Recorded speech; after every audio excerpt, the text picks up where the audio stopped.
오늘은 프랑스에서 온 선교사 펠릭스 클레르 리델이 조선에서 겪었던, 그것도 조선의 감옥에서 겪었던 이야기입니다. 리델 신부는 19세기 조선에서 철종과 고종의 시대를 지냈죠. 19세기 조선은 민씨 세력과 흥선대 원군의 권력 다툼부터 외구의 침공 등으로 상당히 혼란했던 시대입니다. 이방인의 눈으로 바라본 당시의 조선은 과연 어땠을까요? 1849년 리델이 조선에 들어오기 약 10년 전 철종이 즉위한 조선은 많이 위태로웠습니다. 왕비의 가족들과 야욕의 눈이 먼 권신들이 뒤섞이며 조정은 제대로 된 정치를 할 수 없을 정도였죠. 내정이 마비되어 먹고 살기 힘들어진 백성들은 종교에 의지하기 시작했습니다. 대표적으로 최재우가 만든 동학이 있죠. 동학은 경주 지방을 중심으로 퍼져나갔고 조정은 최재우를 세상을 어지럽히고 백성을 홀렸다는 죄목으로 처형시켰죠. 리델이 처음 조선 땅을 밟은 시기도 이때였습니다. 1860년 7월 조선 선교사의 임무를 받고 부푼 마음으로 조선으로 향한 리델은 1861년 조선에 도착했죠. 리델의 눈으로 바라본 조선은 너무도 혼란스러웠습니다. 의지할 곳이 필요했던 백성들은 리델이 하는 말을 들으며 위로를 받았죠. 게다가 백성들이 종교에 의지하기 좋은 환경과 리델이 온 시점이 겹쳐 천주교 신자의 숫자는 몇 년 사이에 엄청나게 늘어나게 됩니다. 리델이 조선에서 선교 활동을 이어가던 1863년 철종은 계속되는 병세로 세상을 떠나고 고종이 즉위하게 됩니다. 고종이 즉위하면서 정권을 잡은 인물은 바로 이하은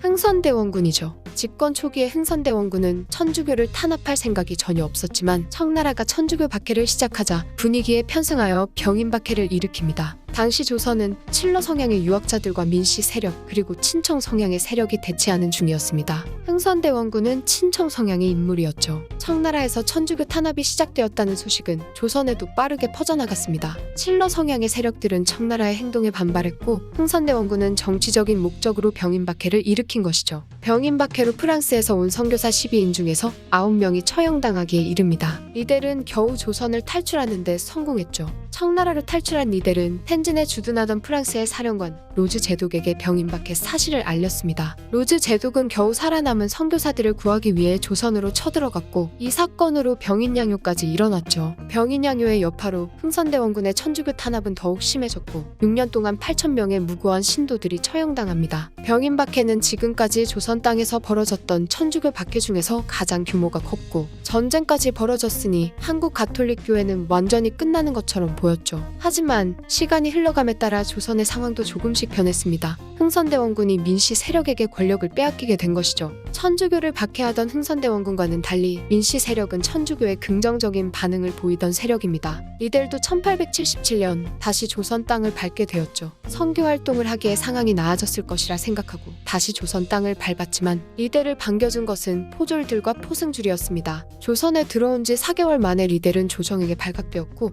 체포되어 포도대장 앞에 섰죠. 이때 리델은 자신의 이름을 이봉명이라고 소개하여 사람들을 놀라게 했다고 합니다. 한국말을 유창하게 하는 외국인은 지금 봐도 신기한데 당시에는 마치 외계인을 보는 것 같았겠죠. 포도대장의 신문이 조금 더 이어진 후에 리델은 신자라는 죄명으로 5개월 동안의 수감 생활을 시작합니다. 리델이 수감 중에 겪은 이야기들은 리델의 저서인 나의 서울 감옥 생활 1878을 통해서 자세히 들여다볼 수 있죠. 130년 전 조선의 감옥은 더럽고 지저분해서 수감자들이 늘 피부병에 시달렸다고 합니다. 열악한 환경만큼 대우도 좋지 못했는데 수감자들은 잡혀올 때 입은 옷을 갈아입을 수 없었다고 하죠. 더위와 추위 그리고 더러움과 싸우며 죽어나가는 죄수들이 한둘이 아니었다고 합니다. 당연히 식사도 형편없었고 심지어는 마실 물도 잘 주지 않았죠. 열악한 환경은 어느 정도 적응할 수 있었지만 리델이 정말 고통스러웠던 것은 부패한 옥졸들이었습니다. 당시 옥졸들은 밤새 죄수들에게 노래를 부르도록 시켜 잠을 못 자게 하거나 여인을 탐하려 죄 없는 사람을 체포하기도 했죠. 심지어 옥졸들이 행사하는 폭력의 수위는 도를 지나쳐서 매질에 죽거나 불구가 되는 이들도 적지 않았습니다. 옥졸들은 심심풀이로 수감자들을 두들겨 패고 수감자가 죽으면 조용히 갖다 버렸죠. 키우던 개가 죽어도 이렇게 버리지는 않겠다 싶을 정도로 말입니다. 잔인한 옥졸들의 행태와 열악한 환경 속에서 리델은 기록을 했습니다. 당시 리델이 기록했던 조선 감옥의 모습은 현재 우리에게는 너무도 소중한 사료가 되었죠.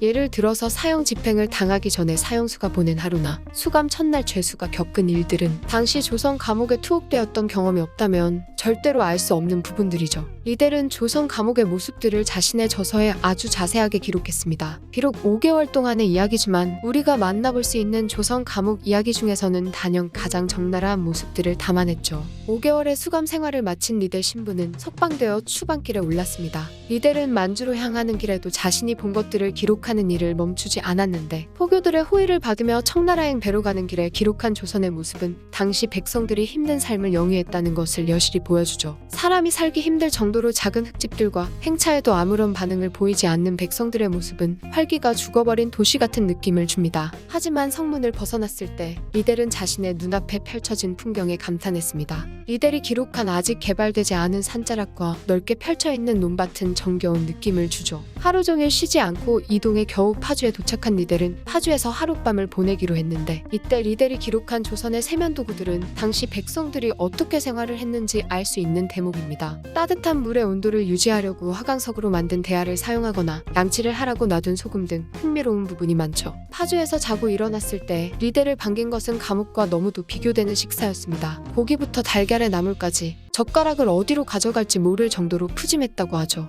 같은 날 리델은 조선의 예술품을 보고 감탄하기도 했는데 생동감 있게 조각된 석상의 모습이 많이 감명 깊었는지 당시의 감상을 아주 자세하게 기록했습니다. 파주에서 겪은 일을 적어놓은 부분에서 리델은 거대하고 세밀하게 조각된 예술품들을 자주 언급했죠. 이후 임진과 상업도시 송도를 거쳐 경기도를 벗어난 리델은 평산의 작은 마을에 도착합니다. 여기서 만난 젊은 관장과 함께 나눈 이야기도 기록되어 있는데 리델과 관장은 많은 인파 사이에서 한참 동안 진지한 이야기를 나눴다고 하죠. 조선의 여자들과 얽힌 이야기도 있습니다. 방 안에 있는 리델을 구경하려고 마을 사람들이 모여들었고 그 중에서는 여인들도 여럿 있었다고 하죠. 마을의 사내들이 여인들을 내쫓으면서 리델에게 서양의 여자들도 조선 여자들만큼 아름답냐고 묻자 리델은 겉으로 아무리 예쁘다고 해도 덕을 갖추지 못한 여인은 추하다고 답했다고 합니다. 그러자 사내는 고개를 크게 흔들며 리델의 말에 동의했다고 하죠. 어느 날 리델은 하천을 건너야 했는데 말을 끌고 하천 바닥을 건너던 아이를 보게 됩니다. 아이의 말이 하천을 건너던 중에 쓰러지자 아이는 어쩔 줄 몰라 서럽게 울었죠. 아이와 동행하던 친구는 이미 강을 건너가서는 전혀 도와줄 생각을 안 했습니다. 어쩔 수 없이 짐을 들어주는 교꾼 중에서 한 명이 아이를 도왔죠. 이때 리델의 짐이 들어있는 괴짝 안에는 책 몇 권과 가톨릭 전례복 같이 값어치가 없는 물건들 뿐이었습니다. 당시 조선 사회에서는 신부들이 엄청난 돈을 벌어들인다는 소문이 돌았기에 기록해 놓은 게 아닐까 싶네요. 오랜 길을 지나온 끝에 리델과 호송과는 의주에 도착합니다. 두 사람은 그동안 정이 많이 쌓였는지 진하게 작별 인사를 하고 리델은 청나라로 향하죠. 리델의 기록들은 단순하게 자신이 보고 들은 것이 아닌 통찰력 있는 눈으로 당시 조선의 모습들을 아주 적나라하게 기록하여 약 100년 전 한반도 위에서 살았던 이들의 모습을 우리에게 아주 자세하게 보여줍니다. 마치 지금의 우리가 조선에 가서 기록을 한 느낌이죠. 리델은 조선을 떠나 청나라 만주에 갔다가 다시 일본으로 가서 최초의 한불사전을 집필했습니다. 한불사전에 이어서 한어문전이라는 저서까지 집필한 이후 리델은 1884년 병으로 세상을 떠나죠. 프랑스에서 온 선교사 펠릭스 클레르 리델이 조선에서 겪었던 이야기. 이번 편은 여기까지입니다.